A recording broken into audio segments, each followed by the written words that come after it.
The Wednesday Wars, June, Part 2. The pack Mrs. Baker gave Danny was full of cans of chili, which weighed enough to make Danny stop smiling pretty quickly. The pack she gave me held 4 cans of chili, big cans of chili, and all the utensils. If something happens to this pack, she said when she hefted it onto my shoulders, we're all going to eat with our fingers. What could happen? I said. That is probably what Hero's father was thinking after the wedding date was set, she said, which, if you haven't read Much Ado About Nothing lately, was Mrs. Baker's way of saying that a whole lot could happen. In small groups, we followed Mrs. Baker onto a path that went mostly uphill while jutting up as many tree roots as it could to trip us. It wasn't too long before we were all stretched out, a long and straggling line that got longer and stragglier the further we went. Still, it was a June day to be blithe and bonny in. The leaves up in the hills still had that fresh color they have when they're just a couple of weeks old, and they give off that green smell that mixes so well with sunshine in June. A few big billows of clouds floated ahead of us. We could see them piled up when the maples thinned out to birches, carried on winds that were way too high to reach us below the trees. Top branches rubbed together now and then, their cracking and cracking the only sound we heard except for the group up ahead that was singing about Napoleon's army of 50,000 men climbing up a hillside. They probably weren't carrying hefty cans of chili. I was the very last person on the path, and let me tell you, after a while that bugged me. It wasn't that I was alone. Mrs. Sidman walked in front of me, picking up sweatshirts and canteens that hadn't been tied to the packs very well, and handing them to Danny and Mel Lee when her arms got too full.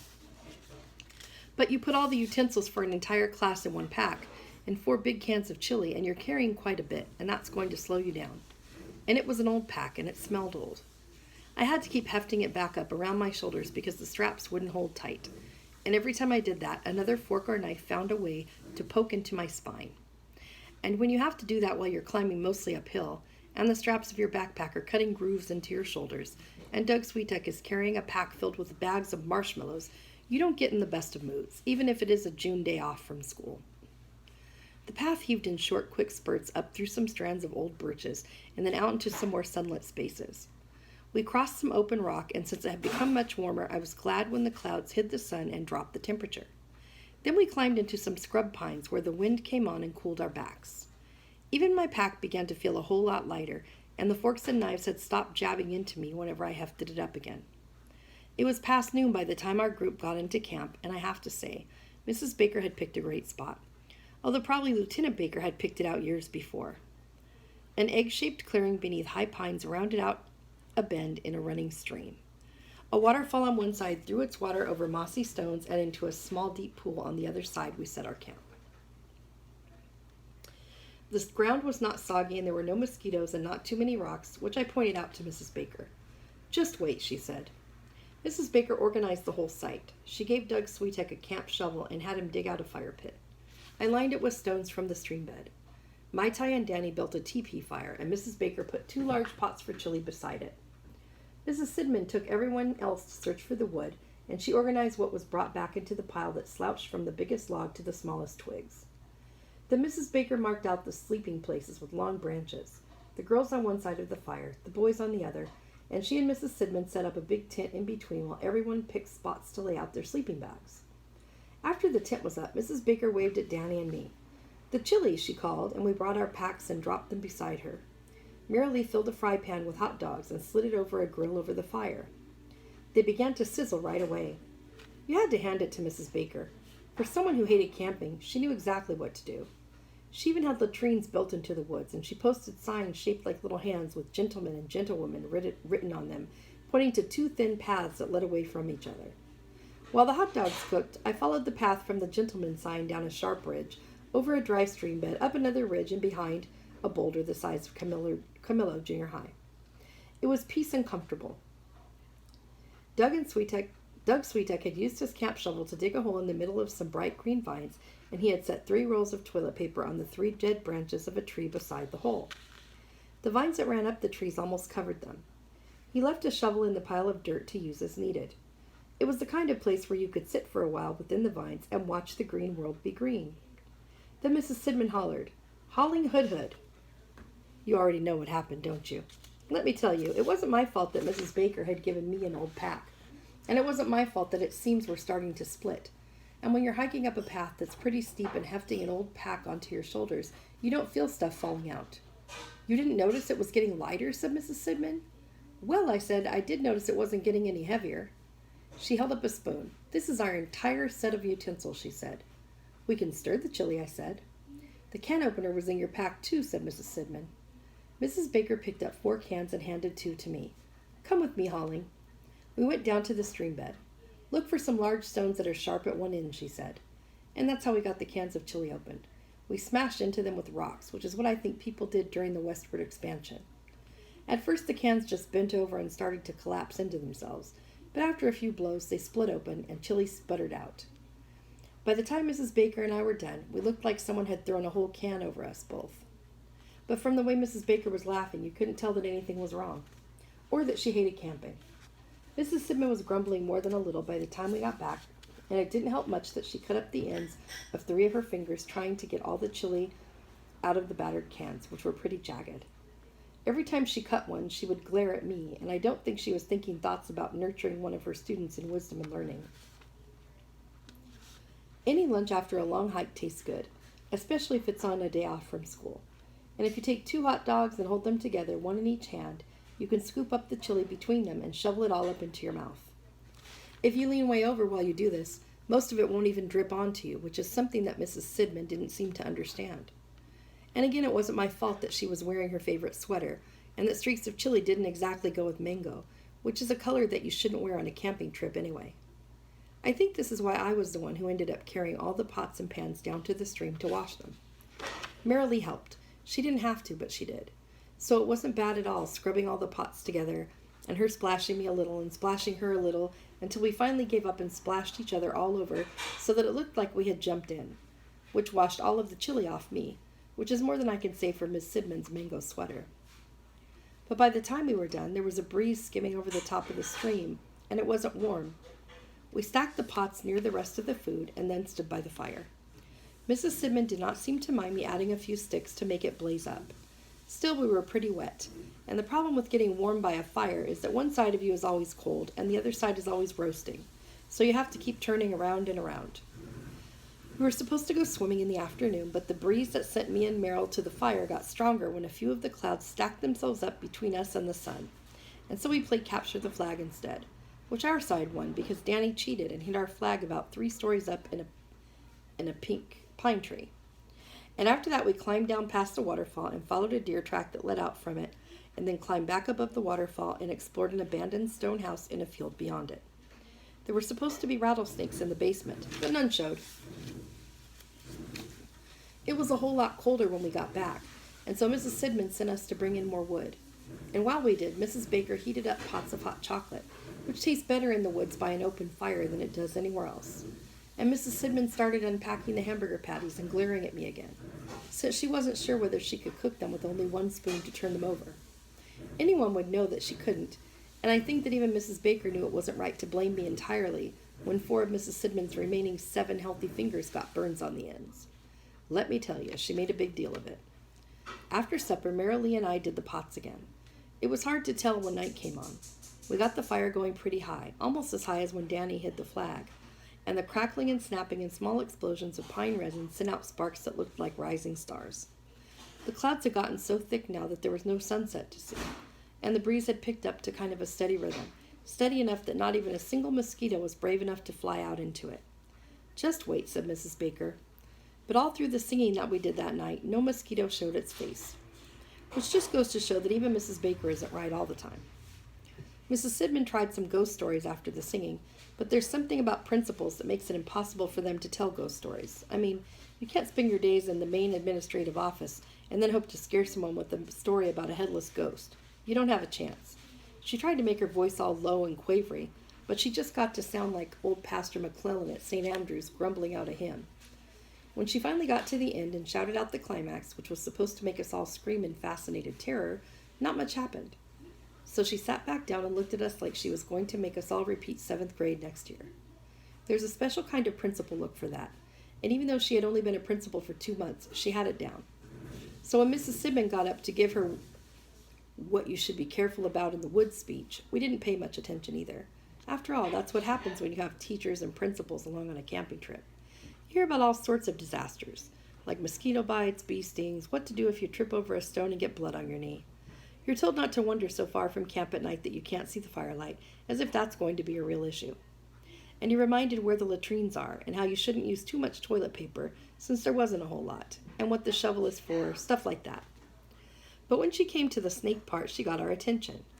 There are poisonous snakes all around here, she said. If they bite you, your leg will swell up until you have ankles like cantaloupes and shins like watermelons. If you get bitten, you have to swallow this very quickly. She held up a small glass vial, so that you can make it to the hospital. You have to swallow it within 30 seconds for it to work, and even if you get it swallowed in 30 seconds, there's no guarantee. So in addition to this vial, I'll have to cut between the fang marks. She held up a knife that Long John Silver would have been proud of, and hoped that some of the venom will ooze out along with your pus and blood. I felt my throat start to close up. Merrilee took my hand. Doug Switek moaned. This is what she should have used for her ghost story, said Danny. So be careful to check your sleeping bags before you get in them, Mrs. Sidman said. It might be a good idea to turn them inside out once, just in case. And be sure not to sleep directly under a low branch. Snakes can climb trees, and sometimes they crawl out onto branches and fall. And you don't want a snake to fall across your face while you're sleeping. By the time she was done, no one was talking, no one was moving, and Doug Switek was close to passing out. I'm going to stay up all night, said Danny. We can keep the fire going, said Mai Tai. I'll help, I said. Merrilee squeezed my hand, hard. And that's why long after midnight, after everyone else had turned their sleeping bags inside out, shaken them, then turned them back and crawled in and zipped them up over their heads, Danny and Mai Tai and Merrilee and Doug and I and Mrs. Baker, I guess the part about the snakes got her too, were sitting around the fire as the flames faded and the blue and gold embers glowed like jewels. We sat in close with blankets over our backs. None of us said anything. We sat beside each other by the fire, silent, watching the jewels change and glow first into white diamonds, then into sapphires, then into rubies. Sometimes Mrs. Baker got up and threw another piece of wood on the fire, and the sparks shattered up into the night darkness, and we watched them ascend until they disappeared like the stuff of dreams. The breeze clicked the branches above us together, and the water farther away trembled and dropped into the pool below.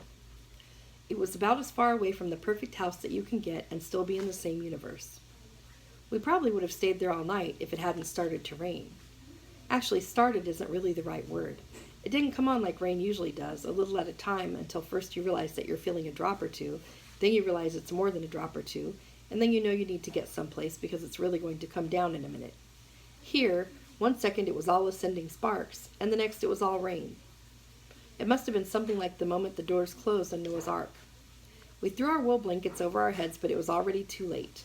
We held the blankets tight around us as a cold wind dropped down with the rain, and while every single 7th grader from Mrs. Baker's class was hollering and trying to keep already soggy sleeping bags from getting a whole lot soggier, and asking if snakes came out in the rain, Danny and I loaded more wood into the fire to keep it from going out. And that's pretty much what we all did for the rest of the night. Hollered and wrung out sleeping bags and kept throwing wood onto the fire. Except for Mrs. Baker, who went inside the tent with Mrs. Sidman. When dawn finally came, which we were all ready for, let me tell you, every bit of ground around the campsite was wet. Every bit. Puddles everywhere. It squelched while we walked, though sometimes it was hard to tell. Sometimes it might have been our sneakers squelching. Mrs. Baker came out of the tent and looked at us with half-closed eyes. Awfully soggy, isn't it? She said. Why is it that when teachers go on campouts, they have tents? Mrs. Sidman came out with dark green poncho that covered her head and reached down to her ankles. She looked around the miserable campsite. We all had mud up to our knees, and most of us had draped our sleeping bags on pine branches above us. Water dripped from their corners. You look like refugees, she said. Perhaps we should move toward breakfast, said Mrs. Baker. Mrs. Sidman nodded. You used a lot of wood last night, she told us. I'll find the eggs, said Mrs. Baker. That morning we had scrambled eggs spiced with pine bark, which came from the sticks we used to stir them. The orange Kool-Aid we drank was muddy because the rain had stirred up the river before we filled our jugs. The bread was soggy, so we dripped honey onto the slices and rolled them, and they didn't taste too bad. Mrs. Sidman warmed the rest of the chili over the fire again in case anyone wanted it. Only Doug Switek did, which was a mistake as it turned out. I think if it had kept on raining, we would have all gotten in under Mrs. Sidman's poncho and walked back home. But after Merrilee and I had carried the pots to the stream, we waded right on in with them, since we were wet already enough. The clouds started to shred and some beams slipped through. Each beam stabbed at the cold winds until one by one they whimpered and died. The whole sky grew yellow, and we threw off our wet blankets. Nothing smells worse than a wet woolen blanket. And then squelched around the campsite, gathering more wood for the day, until suddenly it was so warm that someone said, "Let's go swimming." And we all ran a little way down the path to the latrines and put on shorts and came back to the water and stepped carefully in. It was still cold, until Danny finally let himself slide down with the high current and over the waterfall ledge and into the pool. When he surfaced, he was laughing and snorting with water up his nose. "It's great," he said. And so we all went over the waterfall and got water up our noses, even Merrilee. Even Mai Tai holding Merrilee's hand. That's what we did most of the morning while Mrs. Baker and Mrs. Sidman stood above us and watched. I could tell that Mrs. Baker was wanting to try it. It was probably getting hot on the open rocks above the falls, with the sun coming straight down now. Everything in the woods around us was steaming and glistening. The ferns, the pines, the leaves, the moss, everything, even the teachers. It's got to be hard to be a teacher all the time and not jump into a pool of clear water and come up laughing and snorting with water up your nose. We ate lunch, chicken salad sandwiches and cucumber spears, which didn't need utensils. And then we headed back to the water, where Danny was throwing dives that the rest of us tried to match but couldn't. He could flip 1.5 times and land head first right where the falls hit the pool, disappearing in white spray. Once he got around to 2 full turns, which no human being should be able to do, and came up laughing and snorting so hard he could barely breathe. That's all we did most of the afternoon. Not a diagrammed sentence in sight. Swimming and diving in a waterfall through the heated hours, until finally we came back up to the campsite and Mrs. Baker started to assign our chores. Now you have to understand that we'd been here for a day and a half, and in all that time Doug Switek hadn't followed the gentleman sign and used what was over the 2 ridges. It was pretty clear he wanted to. Actually, it was very clear he wanted to, but he wasn't going to use a hole in the middle of the woods, he said, even if he had dug it himself. Still, when you've eaten chili the night before and chili for breakfast, you can't hold it off forever. Even Doug Switek knew that, and that's why he finally gave in. He didn't have any choice. He was gone for a long time. No one said anything, but everyone watched down the path, and no one was surprised when he came back smiling, which you can understand. He probably had no idea what had found him and what was now following him. Even we couldn't tell. "It looks like smoke," said Mai Tai. "But it's following him," said Danny. Mrs. Baker sighed. "It's not smoke," she said. "It's mosquitoes," I said. Mrs. Baker rolled her eyes. We all ran. Doug Switek couldn't quite figure out why until the first ones landed on him. He looked down and saw his arms covered. That was until they flew into his eyes. Then he ran too, and probably hit a whole lot more trees than he would have if the world was a fairer place. The mosquitoes followed us like little airplanes. You could hear them buzzing. We ran down to the water and splashed at them. They hovered above us and laughed. We ran toward the woods and swatted at them with pine branches. They laughed some more. Then we ran toward the fire, since Mrs. Baker said they hated smoke. They don't. Hiding in the smoke helps about as much as scrunching under a desk during an atomic bomb attack. "Keep moving and stay in groups," said Mrs. Baker, which is the same strategy to use if you're floating in the ocean and surrounded by sharks. It means that anyone on the outside of the group gets picked off. So we took turns getting in close to the center, except I gave Merrilee my turn since she had helped me with the pots. She said that I saved her about a pint of blood, which was worth it the way she smiled at me when she said this. And that's how Miss Biggio found us when she hiked in at dusk, all huddled into small groups, swatting hopelessly at hordes of mosquitoes, nothing cooking on the fire. Mrs. Sidman was in the tent with the entrance zipped up. Mrs. Biggio unslung her backpack, whipped out a can of insect repellent, and went to work on us. Then she loaded wood onto the fire and sent half of us out for more. "The rest of you, bring me 3 large flat stones from the river and scrub them clean. And bring back 2 pots of water, too. Who's been cleaning these?" When we came back with the stones and pots of water, she unloaded garlic and carrots and potatoes and turnips and chucked beef and tomatoes. Mai Tai stared at it all. "Dip boko?" she asked. "It will be by the time we're done," said Mrs. Biggio. "The curry and ginger root are in the front pocket there. I couldn't find any lemongrass, and so we'll have to make do." She and Mai Tai made do. In a little while, the water was boiling, and they had chopped up the potatoes and turnips into one pot, and the chuck beef into another, and then they combined them and added everything else that Mrs. Biggio had brought.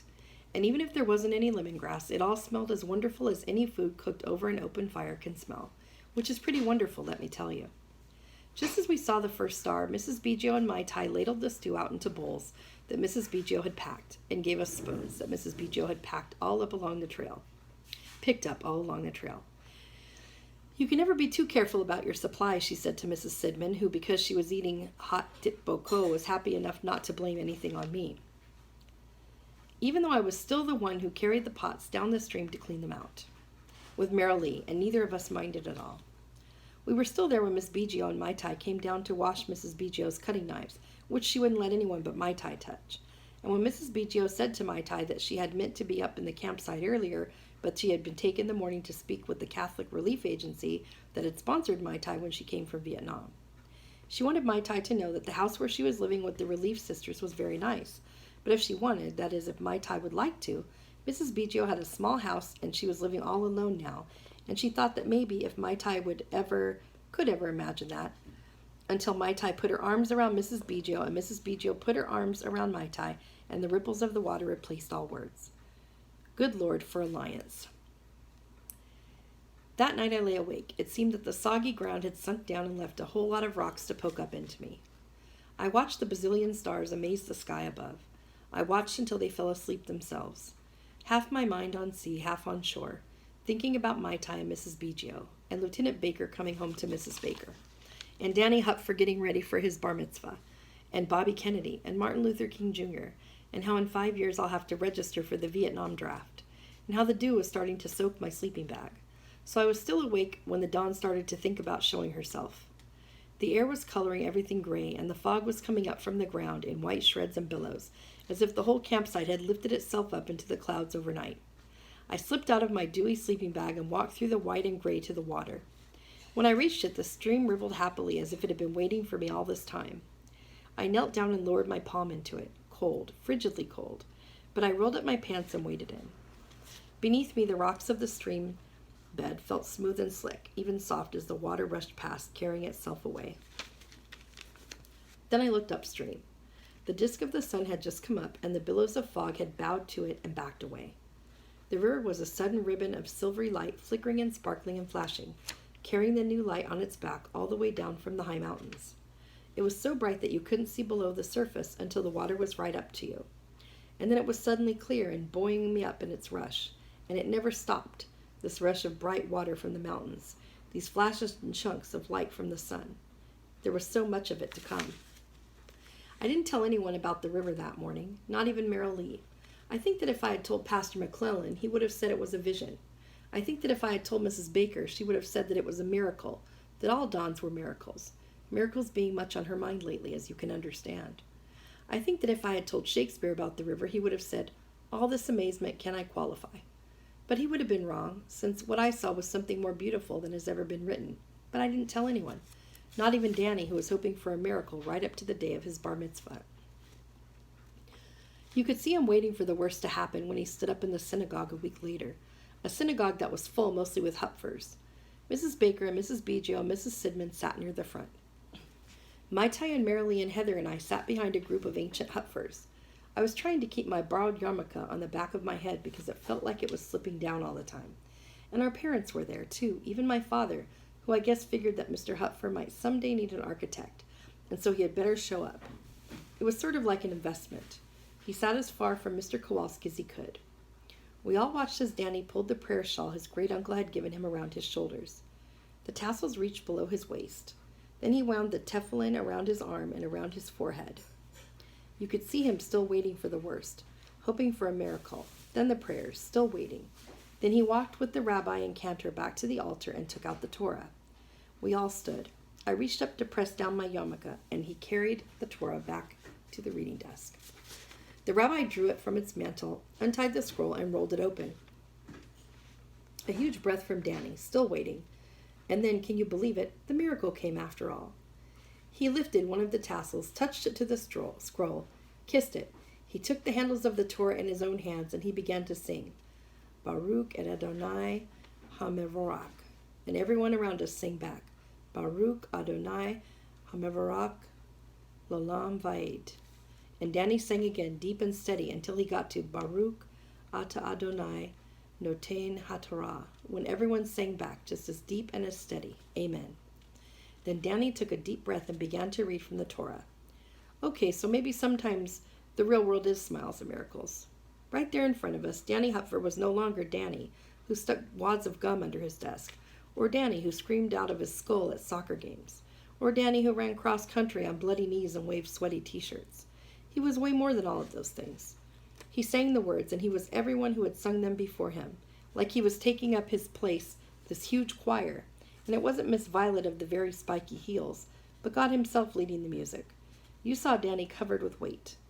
Then the cantor and Danny's father stood over him and blessed him. More weight. And Danny chanted again, this time from the prophets. More weight. And then he reached into his back pocket and took out his speech, his Devar Torah. Today, he said, I am become a man. And he had. You could see it afterward when he recited the blessings over the challah and over the wine, and everybody shouted, L'chaim, to life. Danny had become a man. You could see him take up his place, and he was smiling and crying too. After the service, my parents and Heather decided not to stay for the party already starting in the reception hall. When they asked if I wanted a ride, I told them I would walk home instead. But I went to the parking lot with them anyway. As he unlocked the car, my father said, I bet you're glad you don't have to go through something like that. I guess I am, I said. What do you mean, I guess I am, he said. Would you want to stand up there with all that stuff over you and chant at everyone? It was a whole lot more than chanting at everyone, I said. Let's get in the car, said my mother. No, said my father. He put his arms up on top of the station wagon's roof. I'd like to know what Holling thought was a whole lot more. My stomach got tight. He became a man, I said. You think that's how you become a man, by chanting a few prayers? You think you become a man by getting a job as an architect? My father straightened. That's exactly how you become a man, he said. You get a good job and you provide for your family. You hang on and you play for keeps. That's how it works. I really do think we should get in the car, said my mother. I don't think so, I said to my father. It's not just about a job, it's more. It has to do with choosing for yourself. And you didn't even have to go to California to figure all that out, said my father. So who are you, Holling? I felt Heather look at me, and somehow, I don't know how, I thought of Bobby Kennedy, who could have made all the difference. I don't know yet, I said finally. I'll let you know. What a barrel of mumbo-jumbo, said my father. He got into the station wagon and slammed the door. My mother blew me a kiss, really, and then she got in too. And my sister got in last of all. She was smiling. I could hardly breathe. When they drove away, I went back inside Temple Bethel, where the sounds of the miracle were still loud. Danny was still smiling. And it wasn't just because Mr. Goldman had brought huge trays of brown light perfect cream puffs. He couldn't stop smiling. And after a while, I couldn't either. Especially once the dancing started and Marilee took my hand. And even more especially after Marilee said, You look different. And I said, Maybe it's the yarmulke. And she said, No, it's something else. Marilee, can the world buy such a jewel? It was when I had gone to find her a Coke that I saw Mrs. Baker standing alone beside a pile of sugared strawberries. She was holding one in her hand, smiling too. Now I know that you're not supposed to talk to a teacher outside of school activities. It's a rule that probably no one has ever broken, but I decided to break it anyway. Do you think Lieutenant Baker will really be home in time for strawberries? I said. Mrs. Baker, smiling Mrs. Baker, did not look away from the strawberry. I'm sure of it, she said. Now I smiled. Do teachers always know the future? Always, she said. Shall I tell you yours? Standing there in the music of the bar mitzvah party, feeling the weight of what had happened in the synagogue, I saw again the glittering stream with its light rushing toward me. Don't tell me, I said, but how do you know? She looked away from the strawberry and at me. Do you remember Don Pedro standing alone at the end of the play? I nodded. Claudio has Hero, and they'll be fine. Benedict has Beatrice, and they'll be fine. Everyone else has everyone else, and they'll all be fine. The only one who's left alone is Don Pedro, and they all go off to dance and leave him behind. And they don't even remember that he's the one who has to deal with a traitor tomorrow, or that he hasn't got anyone. That's right, said Mrs. Baker, and maybe his whole country will split into pieces. He doesn't have any idea of what's going to happen to him. Great comedy, I said. A comedy isn't about being funny, said Mrs. Baker. We've talked about this before. A comedy is about characters who dare to know that they may choose a happy ending after all. That's how I know. Suppose you can't see it. That's the daring part, said Mrs. Baker. So you think Don Pedro ended up all right, I said. I think he became a man who brought peace and wisdom to his world because he knew about war and folly. I think that he loved greatly because he had seen what lost love is, and I think he came to know, too, that he was loved greatly. She looked at the strawberry in her hands. But I thought you didn't want me to tell you your future.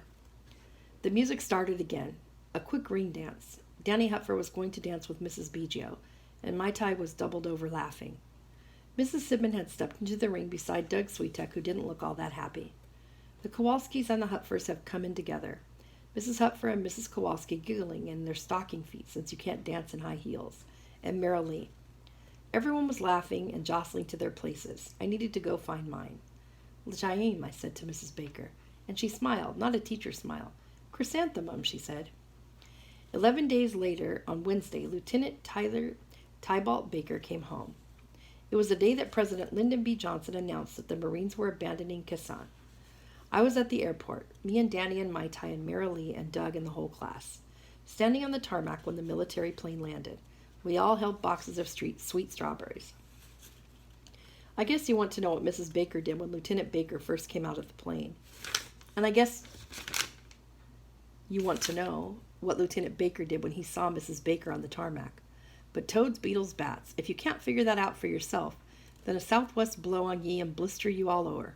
Because let me tell you, it was a happy ending.